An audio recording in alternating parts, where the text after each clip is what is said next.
Our next speaker is someone I last met last century, Enrique Gaztanaga, and he's going to talk to us about the black hole universe. Okay. And in 20 minutes, we have to be a bit strict because we'll starve to death. Exactly. So I'm in between. Okay. So I'm going to try to give you three arguments I have to believe that we live inside a black hole. You probably have heard about this before. And for that, I will need to introduce some concepts of black hole. Some of you might already know about that, so excuse that part of the talk.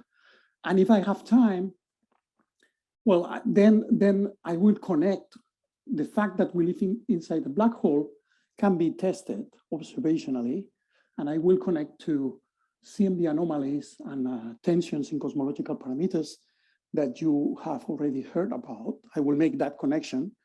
And if I have time, I hope I will mention, this is more speculative, how we end up inside the black hole. What does this mean for understanding black holes? And also a new model to start our universe. This part is a bit more speculative, so I'll mention that if I have time. So I should mention that because I don't have too much time, I'm going to explain this more or less using Newtonian physics, but everything I said has a Gyrs counterpart, and I will keep making these connections. If you choose the right coordinates, as you know, in Gyrs, you have to first choose your coordinate system. The main quantity is the metric, and then you use Einstein's equations to know the dynamics of those coordinates that you have chosen. But if you choose the right coordinates, the problem have a Newtonian limit that looks like Newton equations. And if that happens, that's good for your theory. So I'll try to make these connections here. So what is a black hole? Well, you can define a black hole as an object which has a radial escape velocity equal to 1. And this will be the Newtonian analogy. So if you try to escape from a black hole, you need the speed of light to escape. So this means that nothing can escape from a black hole. And this also gives you, with this Newtonian analogy, what is the radius of a black hole, and is in units of c equals 1 is just 2gm. Okay, this has a solution in GR also, although I have introduced this Newtonianly, and of course is the Sparsius metric outside the black hole. Now, we don't know what is inside, basically because in principle, things can come in, but nothing can come out. So does the inside depend on the content? A lot of people think it does, and that's why there are hundreds of papers about that. What is the equation of state inside? Do we need anisotropic equations of state? Or what do we need to make the metric here? But we don't actually know, okay? And one thing that is interesting, I will mention also in reference to this conference, is that information, things can fall in the black hole, but this is only in the proper frame. So this is only for, you use the frame where you're moving with the infalling, okay? But if you use the rest frame, which we usually call the physical frame, which is far away from the black hole, then they don't fall, they accumulate on the surface. And this is quite very interesting because, you know, you have to be worried about this feature because true physical quantities usually don't depend on the frame. That's how GR was built. It was built to be independent of the frame of reference. The fact that this quantity depends on the frame is kind of mysterious and opens a lot of questions. I will also mention a bit more about that later on. Now, the important thing about the black holes is that because we know the radius and we know the mass, for a static black hole, we know the average density inside. So we don't know what it is, but we know what is the average density. And the average density, which is just the mass energy over the volume, as I said, because we know the radius and we know the mass, it scales like the radius to the -2, okay? Whereas usually if you have a star or anything with a fixed mass, the density scales like the radius to the -3. And this is very important because this is telling us that we are usually thinking of, here I put the size of a black hole that this 2G gives you is 2.9 kilometers per solar mass. Now compare this with the radius of the sun, which is 700,000 kilometers compared to 2.9 kilometers. We usually think of black holes as solar mass objects. But of course, if you make M very large, you make the mass very large, then the density, M will be very, very large. This will go like 1 over M squared. So note that the density is very large for a small m, but is very small for large m. Okay, so the minute you consider a very massive black hole, then the density is very small. And why is this important? This is important to understand how a black hole forms. So here I put the Newtonian analogy, but you can do this formally in GR, of how you can imagine a black hole forming. So imagine a star of fixed mass that is in free fall, so just falling by gravitational collapse. Then you just equate kinetical to potential energy, and you just get the equation. This is the rate of collapse, just depends on the density, and you can actually solve this equation. So you know exactly how an object of fixed mass that is in free fall will form, okay? And so the density will increase with as the radius decreases in the collapse until you hit this black hole mass. Sorry, the Schwarzschild radius, okay? So when you hit the Schwarzschild radius, then you will form a black hole, unless there is pressure or rotation or whatever, right? Imagine, as I said, imagine a very large one, so there is no pressure because the density is very small.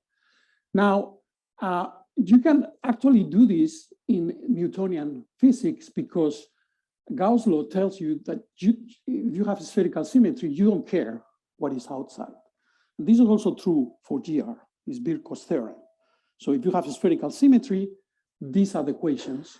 It's true for Newtonian physics, and it's also true for GR when you choose the coordinates that are at rest. So the outside is irrelevant, and the inside is the Freeman-Lemaitre-Robertson-Walker metric, which is this one. Okay? So does it matter what is inside if we look for an outside? And as Juan also pointed out, this makes for a very good dark matter candidate, just because it only interacts gravitationally. Once things get in, they cannot get out.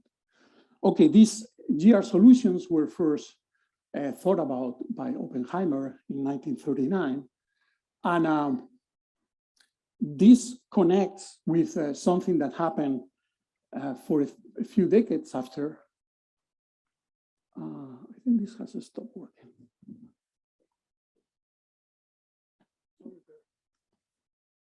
Yes.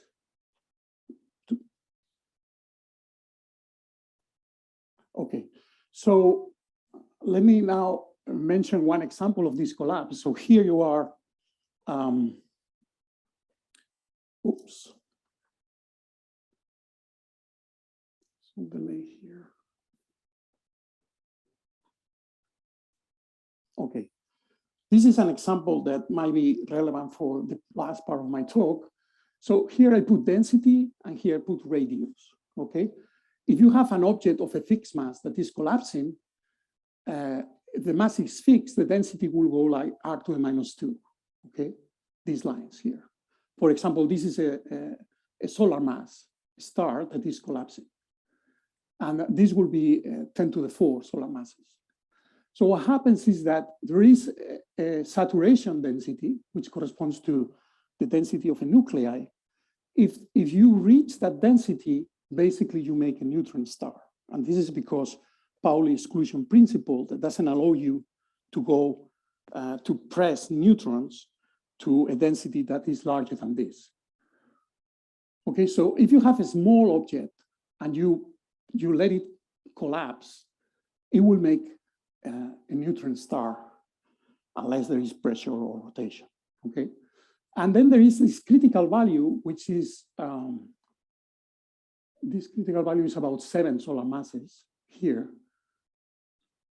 And at that point, if something is bigger, it will hit the sparsal radius before it hits neutral saturation. So that's why we never see any neutron star larger than several solar masses. Something that has that is more massive first become a black hole before it gets to the neutral saturation. Okay, so that's just one example of this quantity that I will mention later on if I have time.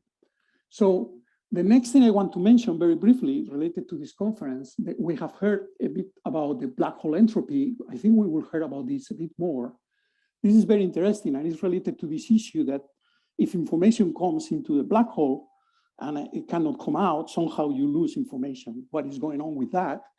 And to understand that, as you know, this was something that a lot of people, including some famous Dutch astronomers and Hawking, talk about, like Gerald Toff, which is the information paradox, okay? And a nice thing that came out of this discussion is this concept of the holographic principle that is has appeared in string theory, but it also appears in other aspects of physics. In fact, it also applies in classical relativity. Everything I'm going to talk about is classical relativity. There is an holographic principle in classical relativity. There is a relation between the Hilbert action in the bulk and in the boundary. And this is related to also to what Juan was mentioning about the boundary terms. So one interesting thing about the holographic principle that was mentioned in this nice article by Bekenstein, this is Scientific American 2012, is that entropy of ordinary mass, not just black holes, is proportional to the surface area and not the volume. The volume itself is an illusion, and the universe really is an hologram. I don't know if you heard about this, probably we will hear more about this, but this is a very interesting idea. And I'm mentioning this because this is related to the previous talk about the infinite, whether infinite exists or not. Bekenstein said that most cosmologists today concur that the universe resembles Freeman and Lemaitre-Rosen-Walker, one that is infinite, has no boundary, and will go expanding ad infinitum.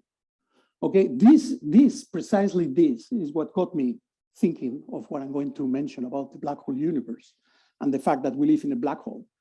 I believe that this doesn't make any sense.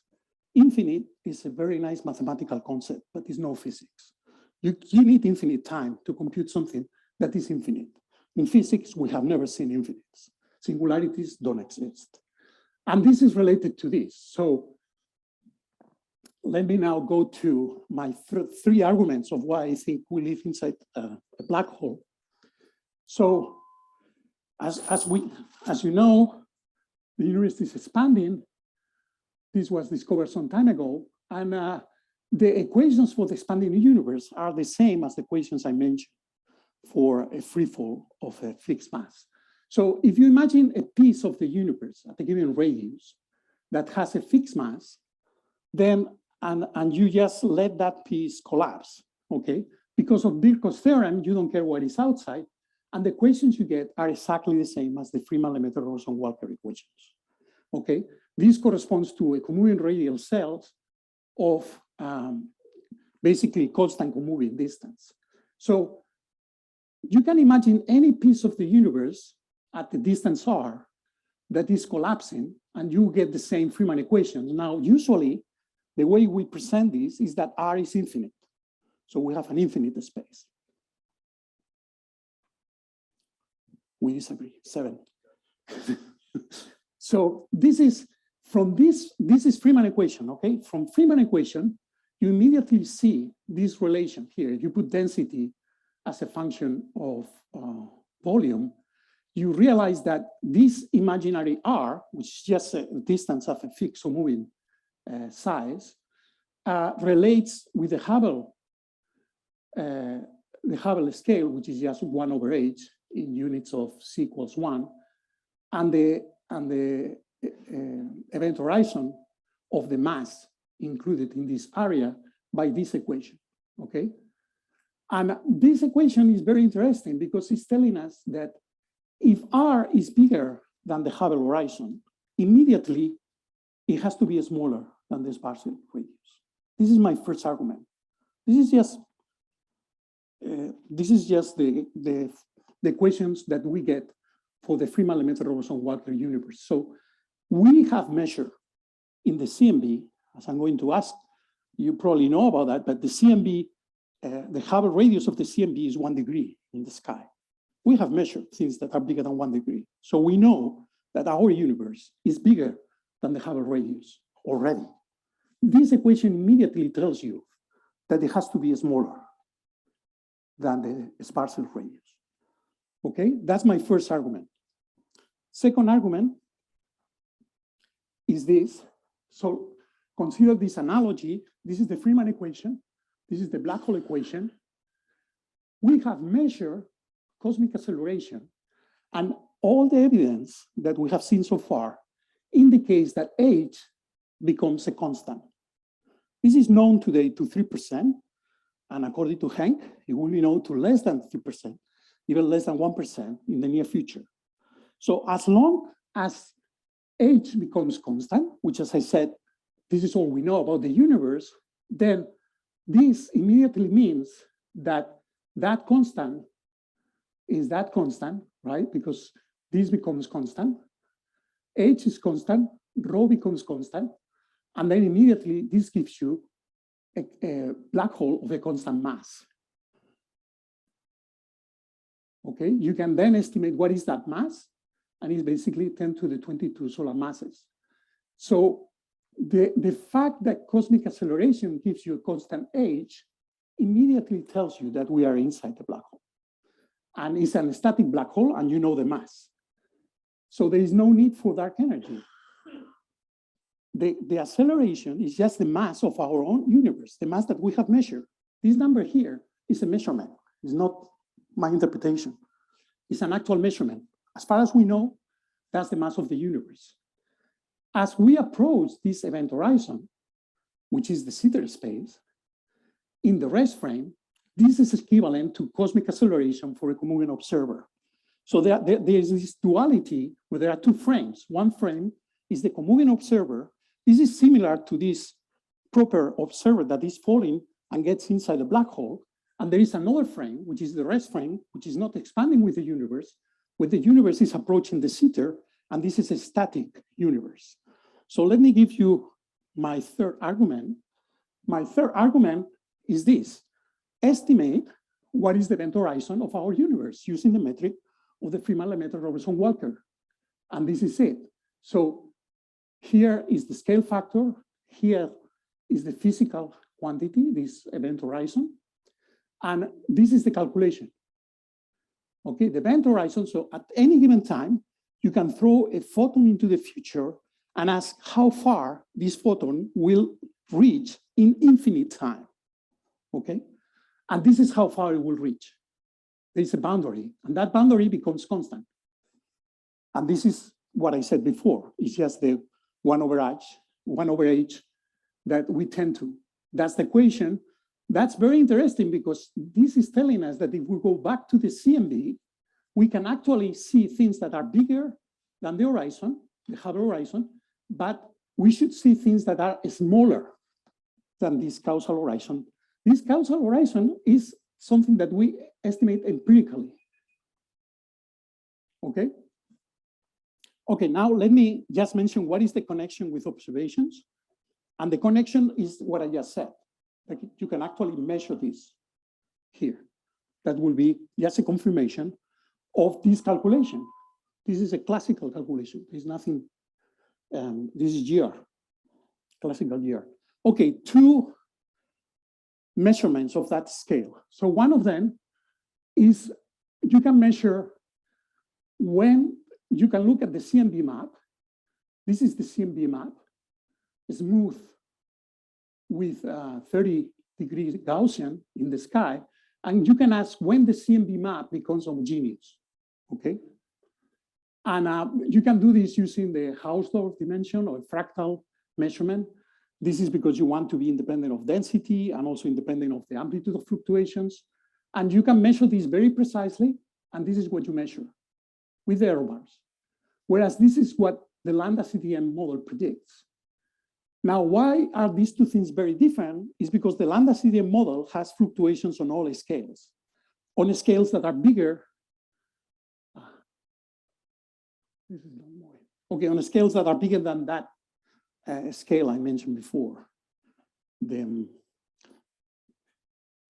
inflation predicts that there are fluctuations on all scales larger than this. Whereas these 60 degrees here that we measure are the scales that are defined by the black hole radius. Okay, another anomaly in the CMB is this. You have heard about the Hubble tension. Well, if you take the CMB measurements and you measure, for example, H0 in different positions in the sky, what you find is that it's smooth. You take an area of about 30 degrees, you find that the value of H0 is different in different positions of the sky. And look at this. These are huge differences, 10, 20%.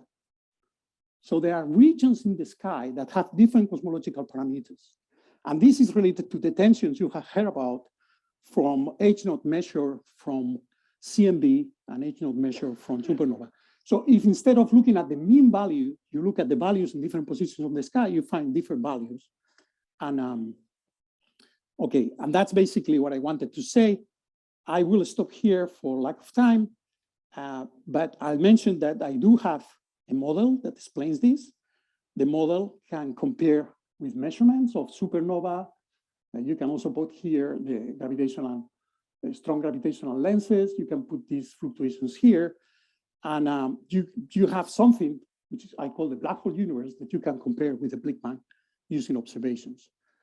So just one remark about this information theory, which I find very interesting in the context of this, is that the background energy and the information of the background, not of the perturbations of the universe, is diluted by the expansion, because the expansion has this de Sitter phase and everything is diluted. So all this background information is forgotten, is erased. And the only number that remains is the mass of the universe or the size of the black hole. It's just one number. And it's the same number in a Schwarzschild metric, which is the Schwarzschild radius, as in the Sitter metric, which is the cosmological constant.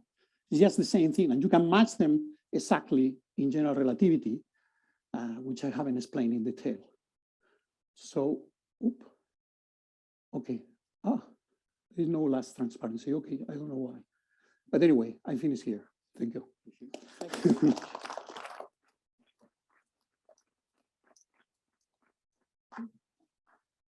Well, before speaking, does anybody have a very urgent question, perhaps, or remarks made? Okay, Charlie, one last question. A quick one, please.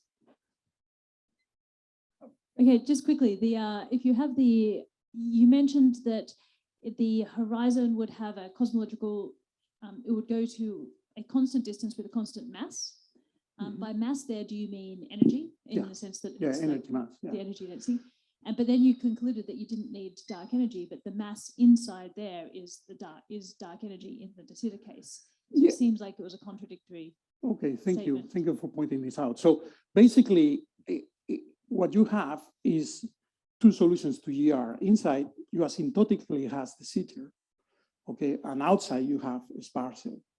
Now, what happens is that the mass inside gives you the Schwarzschild mass and also gives you the de Sitter radius. Okay, it's the same thing, but you don't need to call it dark energy, or because you already have an interpretation, which is the mass, right? So it's basically the same. It's just different interpretations to the same number. It's just one number defines from inside and from the outside the evolution of the universe.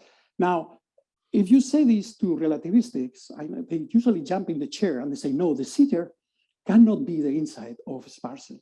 And this is because they are thinking of a static case. The Sitter, of course, is static. Schwarzschild is static. But if you match these two things, they are not, you cannot match them. The derivative doesn't match.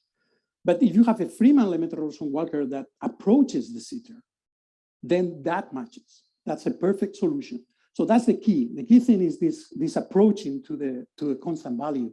But what you said is right. I mean, if you want to call it, I like to call it mass because that's the nice interpretation for a rest frame observer that is not co-moving, right?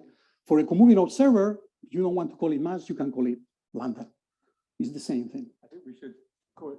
Thank you very much. Let's thank all our speakers this afternoon.